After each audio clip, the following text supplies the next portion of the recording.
Читаем газету «Канаш» под номером 69 от 18 сентября 2020 года. Статья под названием «Беги, герой, беги». Чуб-Паттер. Под таким названием 13 сентября в деревне Туруново Канашского района впервые прошел экспериментальный забег с препятствиями. Гонку организовали 3 богатыря – Яков, Александр и Олег Яковлевы. Я решился поучаствовать в экспериментальном забеге «Гонка героев» в Сочи на отдыхе. Давно хотел попробовать силы в этих необычных соревнованиях. Не скажу, что дистанция, на которой нужно было преодолеть множество преград, далась мне легко, но я получил столько энергии и позитива. Очень понравилась атмосфера соревнований, дружеская, сплачивающая, очень эмоциональная. С тех пор во мне зародилась идея организовать нечто подобное на малой родине. Название родилось почти сразу – Чуб-Паттер. В переводе с чувашского значит «беги, герой». Я сам разработал дизайн медалей. На них изображен легкоатлет, нанесено название гонки. Медаль обрамлена чувашским орнаментом, а на ленте надпись «Эбир Пулна Пур Пулатпар». Мы были, есть и будем. Рассказал Яков Яковлев, инициатор проекта.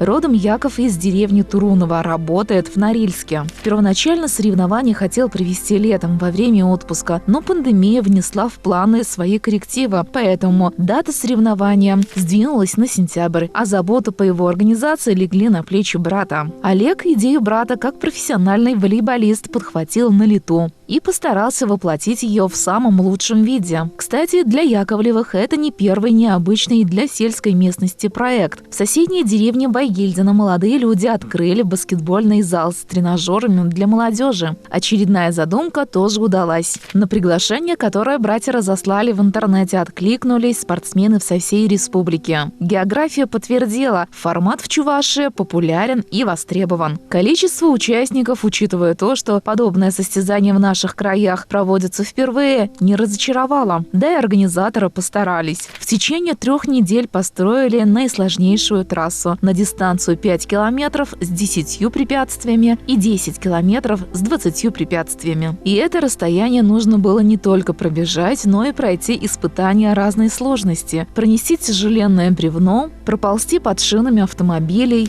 перейти холодную речку, справиться с многоуровневыми препятствиями на пути, преодолеть высоченный барьер, забраться на холм по скользкой поверхности. Над одним препятствием нужно было пролезть сверху, а под другим поднырнуть снизу, изрядно измазавшись в грязи. Наталья Денисова выбрала самую сложную трассу. Выходить из зоны комфорта таким образом для нее не впервые. Она уже участвовала в гонке героев, которая проходила на Свияжских холмах в 2019 и 2020 годах. На Туруновский забег она отправила заявку вместе с 3 подругами. Нам все понравилось, было много бега, много грязи, много оврагов и все как надо. Единственный недостаток, что не на всех препятствиях стояли волонтеры. Я пару раз потерялась и не знала, куда бежать. Это было на последних километрах в поле. Спасибо организаторам за это мероприятие и за возможность пробегать по родным просторам. Разделила с нами радость победы Наталья. Для меня было маловато препятствий. В подобных соревнованиях главный интерес в их преодолении, а 10 километров бега мне казались бесконечными. Но мы все-таки добрались до финиша, добавила Екатерина Щеглова. Напоминать подругам об этом ярком сентябрьском дне будут памятные медали, которые вручили всем участникам, призерам грамоты, а победителям беспроводные наушники. Мы хотели устроить для любителей здорового образа жизни настоящий праздник спорта, такой, чтобы эмоций было море, адреналин зашкаливал. Кажется, у нас получилось. Мы всех накормили на полевой кухне, напоили горячим чаем. Надеемся, участники забегов навсегда запомнили нашу гостеприимную Туруновскую землю. Рассказали братья Яковлевы и поделились, что планируют провести экспериментальные соревнования и следующим летом. Так что, герои, готовьтесь. Статью подготовила Людмила Шурекова, читала Ирина Константинова.